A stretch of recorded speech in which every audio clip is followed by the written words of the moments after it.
마태복음 26장부터 마지막 28장까지는 예수 그리스도의 십자가 고난과 부활을 증언하는 마지막 단락이죠.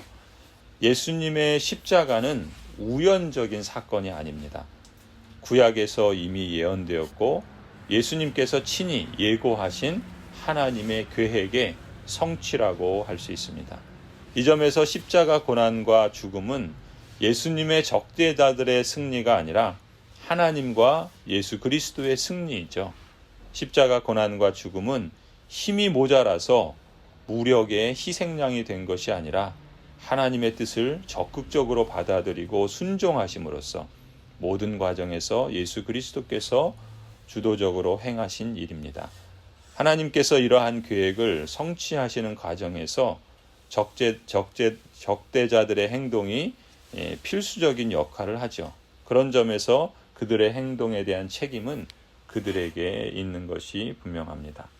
오늘 1절을 보시면은 예수께서 이 모든 말씀을 마치셨을 때 자기 제자들에게 말씀하셨다. 너희가 아는 대로 이틀이 지나면 유월절인데 인자가 넘겨져서 십자가에 달릴 것이다. 이 마태복음은 예수 그리스도를 이 모세와 연결시키고 또 모세보다 더 큰 분이시다라는 것을 곳곳에 말합니다. 특히 마태는 이 마태복음을 기록할 때 모세 오경이 5개의 성경으로 기록된 것처럼 예수님이 설교하신 그 설교들을 5개의 묶음으로 전개하고 있어요.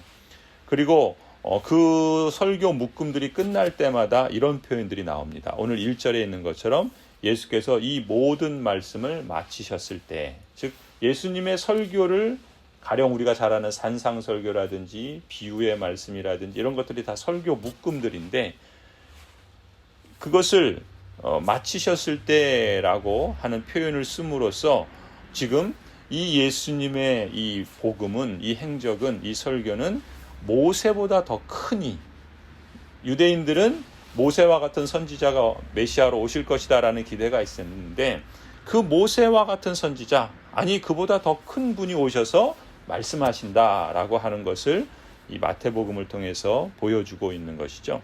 특히 오늘 그 26장에서는 이 모든 말씀이라는 모든이라는 표현을 추가함으로써 이 신명기 32장에 가면은 모세가 신명기의 그 설교를 마칠 때 그런 표현을 쓰거든요. 그러니까 마태는 그것을 알고서 예수님께서도 지금 이 모든 말씀을 마치 모세가 모든 말씀을 이스라엘에게 말하기를 마치고 했던 것처럼 그런 표현을 씀으로써 그것을 더욱 두드러지게 강조하고 있어요. 아무튼 이 예수 그리스도의 십자가 고난과 죽음은 우발적인 어떤 사건이 아니라 이미 모세로부터 그리고 구약 성경에서 여러 선지자들을 통해서 말씀하신 것이고 또 하나님의 계획의 성취다라는 것을 이야기하시는 것이죠. 특히 예수님께서 친히 그 십자가 사건이 있기도 전에 당신께서 십자가의 죽임을 당하실 것이다. 십자가 고난과 죽음에 대해서 말씀하시고 그 일이 유월절에 일어날 것이다 라고 말씀하세요. 유월절도 역시 모세오경의 출애굽기를 배경으로 하고 있죠. 유월절은 이스라엘 언약 백성들이 그 이집트에 노예 생활하고 있을 때 하나님께서 그들을 구원해내신 하나님의 섭리였고 하나님의 구원의 사건이었습니다. 그런데 지금 예수님의 죽음이 유월절에 일어난다는 것이에요. 그것은 바로 유월절 양이 희생됨으로써 이스라엘 백성들에게 임할 이집트에 임하는 그 장자를 죽이는 그런 하나님의 심판의 손을 이제 넘어가게 된 것처럼 이제 십자가에 예수 그리스도께서 죽음으로 인해서 모든 사람들이 죽어야 할 그 죽음을 예수 그리스도의 그 어린 양의 십자가의 죽음과 같은 대속적 죽음을 통해서 그 심판이 이 사람들에게서 넘어가서 구원을 이루시는 사건이다라는 것을 말씀하고 있다는 것이죠. 유월절 희생 제사가 어린 양이신 예수 그리스도의 십자가의 죽음으로 성취된다. 그래서 구약의 말씀이 신약에서 성취된다. 하나님께서 이렇게 모든 역사를 주관하시고 하나님의 그 계획과 작정은 영원전에 그리고 역사 속에 그리고 지금 예수 그리스도의 십자가의 죽음이라고 하는 사건을 통해서 이루어진다라고 하는 것을 이렇게 확증해 보여주시는 것이죠. 그런데 오늘 본문에서 우리가 주목할 대목은 이것입니다. 지금 본문을 보면은 유대교의 대제사장들과 이스라엘 언약 백성들은 구약을 잘 아는 사람들이죠. 그리고 유일신이신 여호와를 믿는 여호와 신앙을 갖고 있는 사람들이에요. 그리고 자신들이 그 여호와의 선택을 받은 거룩한 백성이다라고 하는 자부심이 있었던 사람들이죠. 그런데 지금 이들이 뭘 하는가를 보세요. 유대교의 대제사장들과 이스라엘 언약 백성들의 지도자인 장로들이 예수님을 잡아서 죽이려고 모의하고 있다라는 거예요. 3절에 보면 그렇게 말하죠. 그 즈음에 대제사장들과 백성의 장로들이 가야바라는 대제사장의 관저에 모여서 예수를 속임수로 잡아서 죽이려고 모의하였다. 아마 이들은 자신들이 행하는 일이 이렇게 어마어마한 일이라는 것을 아마 인식하지 못했을 수도 있어요. 그냥 당장에 자신들에게 자신의 생각과는 다르고 또 자신이 기대하는 것과는 다른, 그래서 사람들을 어떻게 보면 선동하는 것 같고 또 이스라엘을 혼란에 빠뜨리는 것 같고, 그래서 자신들의 입장에서는 이것이 선이다 생각하면서 그 예수를 죽이려고 모의했던 것이죠. 그리고 이러한 모의가 있고 이어지는 14절부터 16절을 보시면 예수님의 제자 중에 하나인 가룟 유다가 배신하고 배반하는 이야기가 이어집니다. 14절에 보면은 그때 12제자 가운데 하나인 가롯 사람 유다라는 자가 대제사장들에게 가서 이렇게 말하였다. 내가 예수를 여러분에게 넘겨주면 여러분은 내게 무엇을 주실 작정입니까? 그들은 유다에게 은돈 30잎을 셈하여 주었다. 그때부터 유다는 예수를 넘겨주려고 기회를 노리고 있었다. 지금 이 유다의 말을 통해서 유다의 그 마음이 어떤지를 알 수 있어요. 뭐라 그럽니까? 내가 예수를 여러분에게 넘겨주면 여러분은 내게 무엇을 주실 작정입니까? 왜 유다가 이런 마음과 이런 생각을 가졌을까요? 사실 유다의 마음속에는 예수님을 통해서 자기가 얻을 것을 기대했던 거죠. 그런데 그것을 얻지 못할 것을 이제 예상하고 이제 그 예수를 넘겨줌으로써 자기가 그것을 통해서 무엇을 얻게 될 그런 일을 하는 것입니다. 사실 우리가 주목할 점은 이렇게 유대교의 대제사장들과 언약 백성들의 지도자인 장로들이 예수님을 죽이려고 모의하는 사건이 기록되어 있고, 그리고 또 예수님의 제자 중에 하나인 가룟 유다가 예수님을 배신하여 팔아넘기려고 하는 이런 기록이 이어지고 있는 것을 주목할 필요가 있어요. 사실 예수님을 죽이려고 하는 이 유대교 지도자들의 여러 시도들은 우리가 앞서 보았던 사건들에서 이미 예견됐던 일이라고 볼 수 있죠. 그런데 예수님의 제자 중에 한 사람이 예수님을 배신해서 돈을 받고 팔아넘기는 사건은 어찌 보면 뜻밖이고 충격적인 일이죠. 그런데 더 놀라운 점은요, 마태는 이 본문을 기록하면서 이 두 사건 사이에 하나의 이야기를 끼워 넣고 있어요. 그렇죠? 어떤 사건입니까? 지금 예견된 이 모의와 한 제자의 배신 이야기 사이에 뜻밖의 헌신 이야기가 소개되고 있다는 거예요. 6절부터 13절까지죠. 예수님께 값비싼 향유를 부은 한 여인의 이야기가 나옵니다. 6절을 보시면 그런데 예수께서 베다니에서 나병 환자 시몬의 집에 계실 때 한 여자가 매우 값진 향유 한 옥합을 가지고 와서는 음식을 잡수시고 계시는 예수의 머리에 부었다. 보세요. 너무나도 아이러니하고 극적이지 않습니까? 유대교의 종교 지도자들, 심지어 예수님의 제자 중에 한 사람조차 메시아이신 예수 그리스도를 죽이려고 음모를 꾸미고 배신하여 팔아버리는 이런 역설적인 장면 한가운데 뜻밖에도 이름 없는 한 여인이 예수님을 메시아로 믿고 기름을 부으며 그분의 죽음을 미리 준비하고 있다라는 것입니다. 이 여인의 행위에 대해서 제자들은 어떤 반응을 보입니까? 분개합니다. 그리고 예수님께 따집니다. 뭐라 그럽니까? 8절에 그런데 제자들이 이것을 보고 분개하여 말하였다. 왜 이렇게 낭비하는 거요? 이 향유를 비싼 값에 팔아서 가난한 사람들에게 줄 수 있었을 텐데요. 언뜻 보기에 제자들의 이런 반응은 적절해 보일 수 있죠. 그 값비싼 향유, 우리는 다른 복음서에 보면은 이 향유가 어마어마한 거의 한 사람의 1년 연봉에 해당하는 큰 돈이라는 것을 우리가 알 수 있어요. 그렇게 값비싼 향유를 깨트려서 예수님의 머리에 붓고 예수님의 발을 씻기다니요.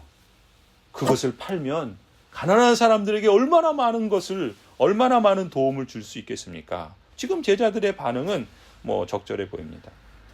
그런데 우리가 예수님의 말씀에서 짐작할 수 있는 것처럼 제자들에게 문제가 있었던 거죠. 어떤 문제일까요? 예수님에 대한 이 여인의 아름다운 섬김과 헌신을 낭비라고 조롱했다라는 것입니다. 물론 가난한 사람들에게 도움을 줄 수 있으리라는 제자들의 말에는 부분적인 진리가 담겨 있어요. 근데 그 진리는 부분적입니다. 항상 사탄은 부분적인 진리로 사람들을 시험합니다. 어떻게 해요? 반은 맞고 반은 이제 덧붙여서 말을 합니다.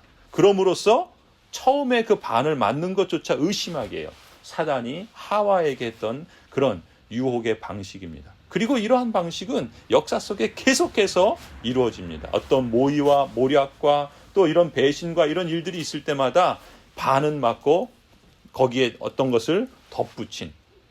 지금 제자들의 말은 맞죠. 가난한 사람들에게 그것을 팔아서 도와준다면 큰 도움이 되겠죠. 맞습니다. 그러나 무엇이 문제인가? 지금 이 제자들이 이렇게 말하는 심중에는 무엇이 담겨 있는가? 거기에 사실은 예수님께서 하신 말씀을 통해서 그들의 문제를 발견할 수가 있는 것이죠. 사실 제자들은 정작 예수님께서 제자들에게 수차례 말씀하신 것에 대해서 전혀 마음이 없었던 겁니다. 예수님께서 당신의 죽음에 대해서 말씀하셨죠. 예루살렘에 오는 길에 여러 차례 말씀하셨습니다. 그리고 그 의미에 대해서 말씀하셨어요. 그러나 제자들은 안중에 없었습니다. 그 말씀의 의미를 제대로 깨닫지도 못했고 그렇기 때문에 그릇된 반응을 보였습니다. 왜 그것을 듣지 못했을까요? 귀에 들리는데.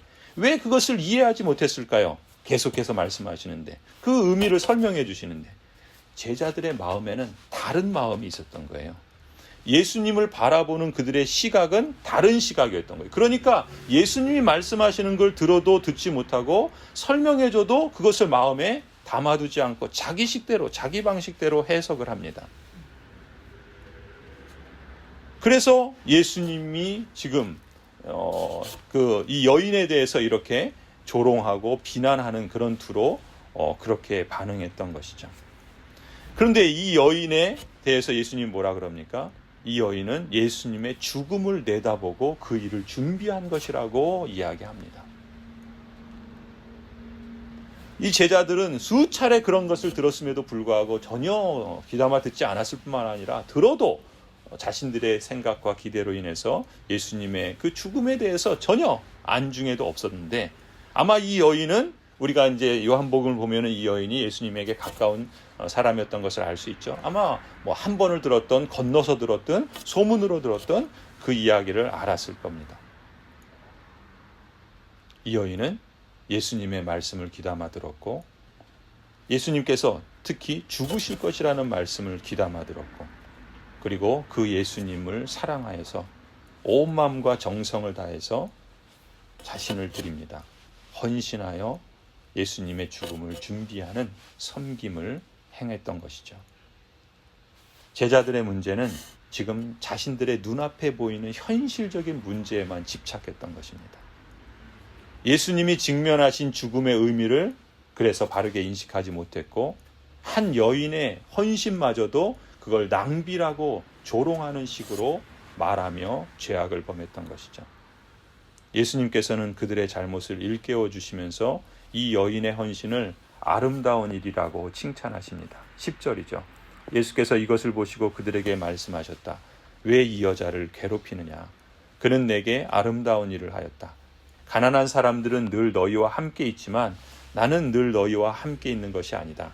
이 여자가 내 몸에 향유를 부은 것은 내 장례를 치르려고 한 것이다. 내가 진정으로 너희에게 말한다. 온 세상 어디서든지 이 복음이 전파되는 곳에서는 이 여자가 한 일도 전해져서 그를 기억하게 될 것이다. 이 여인의 헌신과 예수님의 죽음에 대한 준비, 이것과는 대조적으로 제자 중에 하나인 가룟 유다의 배신은 우리를 충격에 빠지게 하죠. 그런데 그 배신의 이유는 결국 뭐 때문입니까?